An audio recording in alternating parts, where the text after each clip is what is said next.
यस-400 यमारसैन आकाश missile system और air defence guns बहुत प्रभावी साबित हुई हैं अध्यक्ष महोदय।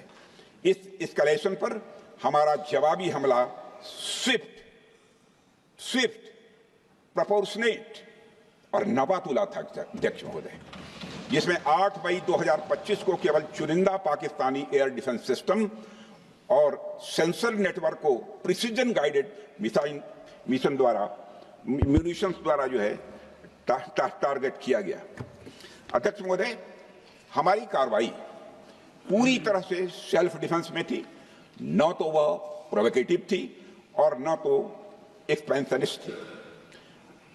पाक द्वारा ये हमले 7 मई 25 से लगातार चले और 10 मई 2025 को रात लगभग 1:30 पर पाकिस्तान ने बड़े पैमाने पर भारत के ऊपर मिसाइल, ड्रोन, रॉकेट और अन्य लॉन्ग रेंज वेपन्स का इस्तेमाल किया।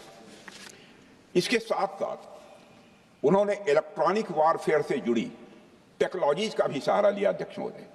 उनके निशाने पर हमारे भारतीय वायुसेना के अड्डे, थल सेना के एम्यूनिशन डिपोज, हवाई अड्डे और मिलिट्री कैंट थे। अध्यक्ष महोदय, यह कहते हुए मुझे गौरव की अनुभूति हो रही है कि हमारे air defence system, counter drone system और इलेक्ट्रॉनिक इक्विपमेंट्स ने पाकिस्तान के इस हमले को पूरी तरह से नाकाम कर दिया।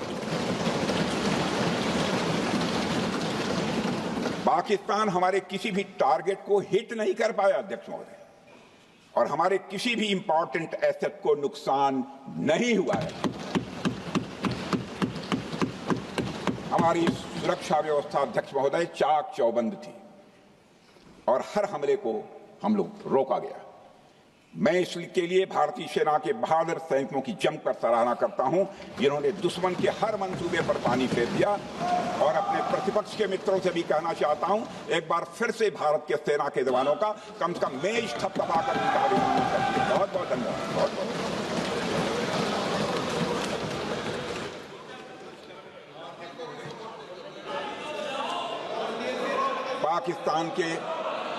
पाकिस्तान के इस हमले के जवाब में हमारी कार्रवाई साहसिक थी, ठोस थी और प्रभावी थी। भारतीय वायुसेना ने वेस्टर्न फ्रंट पर पाकिस्तान के हवाई अड्डों, command and control systems, military infrastructures और एयर डिफेंस सिस्टम को निशाना बनाया और इस मिशन को हमारी सेनाओं ने सफलतापूर्वक अंजाम देने में कामयाबी हासिल की।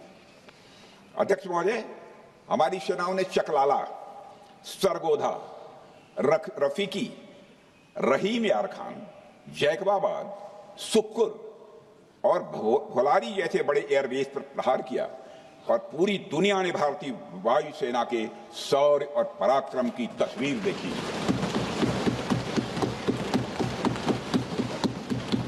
अध्यक्ष महोदय, ऑपरेशन सिंदूर ट्राई सर्विसेज कोऑर्डिनेशन का एक बेमिसाल उदाहरण था। जब भारतीय वायुसेना ने आसमान से हमले किए, हमारी थल सेना ने जमीन पर मोर्चा संभाल लिया। हमारे जवान नियंत्रण रेखा पर पूरी ताकत से डटे रहे और पाकिस्तान की हर हरकत का करारा जवाब दिया। अध्यक्ष महोदय, भारतीय नौसेना ने भी, लोग पूछते हैं भारतीय नौसेना का क्या रोल था, भारतीय नौसेना ने भी उत्तरी अरब सागर में अपनी तैनाती मजबूत कर दी। भारतीय नौसैनिकों ने पाकिस्तान को यह साफ संदेश दिया कि हम समुद्र से लेकर जमीन तक पाकिस्तान के हर महत्वपूर्ण ठिकानों पर प्रहार करने में न केवल सक्षम हैं बल्कि हम तैयार हैं। अध्यक्ष महोदय, इस ऑपरेशन का मकसद टेररिस्ट कैंप्स और उनके सपोर्टर्स को टारगेट करना, उन्हें नेस्त नाबूद करना था और यह साफ संदेश देना था कि भारत आतंकवाद के विरुद्ध जीरो टॉलरेंस रखता है। भारत ने कार्रवाई इसलिए रोकी क्योंकि कॉन्फ्लिक्ट के पहले और उसके दौरान जो भी पॉलिटिकल और मिलिट्री ऑब्जेक्टिव्स तय किए गए थे उसे हम पूरी तरह से हासिल कर चुके थे। इसलिए यह कहना, यह मानना कि यह ऑपरेशन किसी दबाव में रोका गया था, यह बेबुनियाद है और सरासर गलत है अध्यक्ष।